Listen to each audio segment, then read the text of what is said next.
미 합동태풍경보센터에서는 지금 2개의 태풍이 만들어질 수 있음을 예고하고 있습니다. 그 하나는 트로피컬 디프레션, 열대성 저기압으로 발달한 04W, 이것이 태풍으로 만들어진다라고 하면 제3호 태풍 개미가 될 것으로 예측되고요. 그리고 TD, 트로피컬 디프레션 05W, 이것은 열대성 저기압의 약자입니다. 이거 역시도 태풍으로 만들어질 수 있음을 예고하고 있기 때문에 동시에 2개의 태풍이 만들어질 수 있다라고 예측하고 있습니다.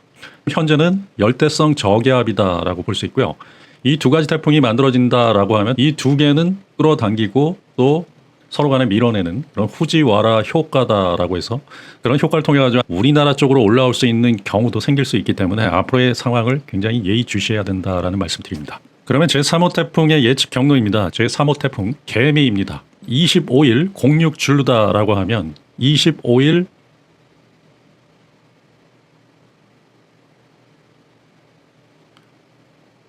한국 시간으로는 25일 21시 정도가 예측되고 있는데요. 이때 대만 쪽 위에 위치한다. 상해 부근에 위치한다. 즉 중국 상해 부근에 위치한다라고 하는데 초속 45m가 넘는 강한 태풍으로 발달할 것으로 예측되기 때문에 이것은 계속적으로 주시를 해야 됩니다. 지금 현재는 트로피컬 디프레션, 열대성 저기압 단계이다라고 하고요. 그리고 또 하나의 트로피컬 디프레션, 열대성 저기압은 내일 정도에 이거에 대한 예측 상황이 나올 수 있지 않을까라고 봐요. 그래서 지금 현재는 하나가 만들어졌을 때의 제3호 태풍에 예측되는 상황이고요. 하나가 더 만들어진다라고 하면 상당히 변화무쌍한 상황이 되지 않을까라는 말씀드립니다. 방금 전에 제3호 태풍 개미에 대한 경로를 입체적으로 볼 수 있는 부분들입니다. 중국 상해 아래에 위치하고 있는 상황이고요. 25일 06 줄루, 우리나라 시간으로는 21시 정도가 될 것으로 예측되는데요. 상해 아래에 위치할 수 있는데 초속 45m가 넘는 강한 태풍으로 발달할 것으로 예측하고 있습니다. 반경은 대략 430km, 그리고 초속 45m가 넘는 강한 태풍. 상해 아래에서는 동쪽에서 서쪽으로 이동하는 무역풍의 영향을 받는데요. 그 위쪽에서는 서쪽에서 동쪽으로 이동하는 편서풍의 영향을 받습니다. 그렇기 때문에 중국으로 직진한다라고 하면, 북위 30도 이하에서 직진한다라고 하면 우리나라에 미친 영향은 크지 않을 것이다라고 보지만, 여기서 상해 쪽을 비껴서 올라간다라고 하거나 이 우리나라 해안 쪽으로 올라온다라고 하면은 대한민국 쪽이 편서풍의 영향을 받고서 그대로 대한민국 쪽으로 이동할 수 있는 상황이기 때문에 굉장히 주의 깊게 보셔야 된다라는 말씀드립니다. 기상특보는 현재 남부지방의 경우에는 지금 비가 그쳤기 때문에 굉장히 뜨거운 폭염주의보에 지금 노출되어 있고요. 저녁쯤에 보면 이제 중부지방, 중북부 지방에 비가 많이 올 수 있다라고 하고요. 특히 북한 지역에 비가 많이 올 것으로 예측하고 있어요.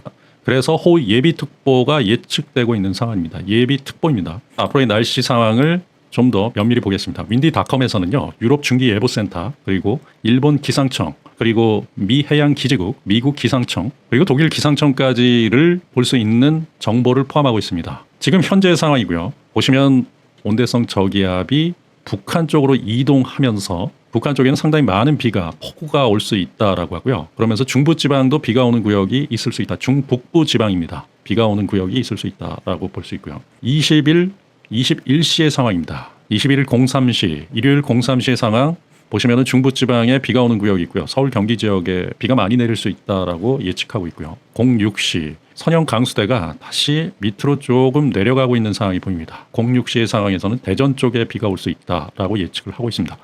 그리고 09시, 12시, 일요일 12시의 상황, 일요일 15시, 18시, 우리나라 지역은 거치는 상황이 보이고요. 월요일 00시, 그러면서 기온은 상당히 올라갈 것으로 예측되고 있습니다. 06시, 다시 중국에서 발달하는 온대성 저기압이 발달해서 대한민국 쪽으로 이동하면 다시 비가 오는 상황이 나타날 수 있고요. 09시, 우리나라 쪽 중부지방에 비가 오는 구역이 있을 수 있고요.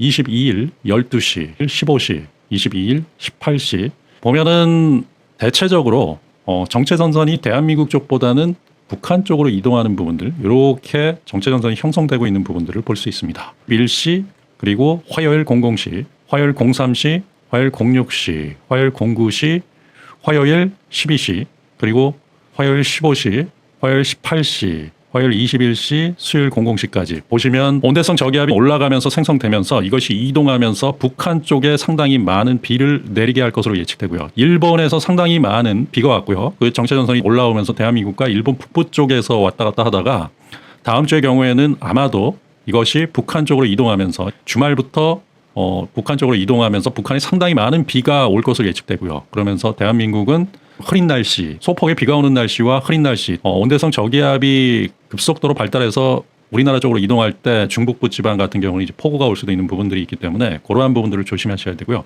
특히 북한에 상당히 많은 비가 올 것으로 예측됩니다. 유럽 중기예보센터에서는 제3호 태풍이 만들어져서 올라올 것으로 예측되고 있고요. 앞으로 계속적으로 확인을 해야 됩니다. 이 3호 태풍이 어떻게 이동하는가를 봐야 되고요. 예측되는 슈퍼컴퓨터 예측 모델은 상하이 인근까지 올라갈 것이다. 여기서 상하이를 그대로 치느냐 아니면 비껴서 올라간다라고 하면 대한민국 쪽도 위험할 수 있기 때문에 이 지금 현재 태풍의 상황을 봐야 되고요. 또한 오늘 만들어진 열대성 저기압 제4호 태풍 역시도 지켜봐야 되는 상황이다라고 볼 수 있습니다. 지금 이것은 제3호 태풍만, 그러니까 트로피컬 디프레션 열대성 저기압이 하나만 지금 생성돼서 태풍으로 만들어질 것으로 예측됐는데 오늘 변수가 생긴 겁니다. 제4호 태풍이 만들어질 수 있는 열대성 저기압이 2개가 만들어졌기 때문에 그 2개가 끌어당기고 밀어내고 또한 합쳐질 수 있는 상황, 합쳐진다라고 하면 엄청난 태풍으로 만들어질 수 있기 때문에 이것은 앞으로 계속적으로 지켜봐야 된다라는 말씀을 드리고요.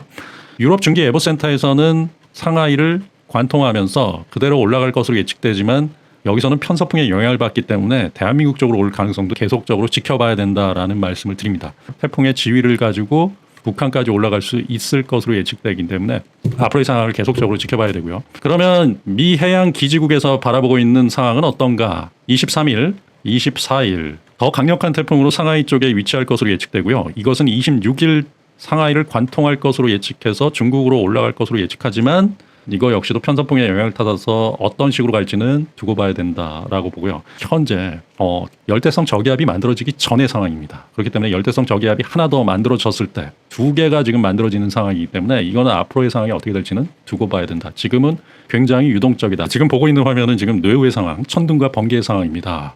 우리나라 쪽 보시면 북한 쪽에 상당히 많은 천둥과 번개가 지금 동반되고 있죠. 이 천둥과 번개, 뇌우다라고 하는데요.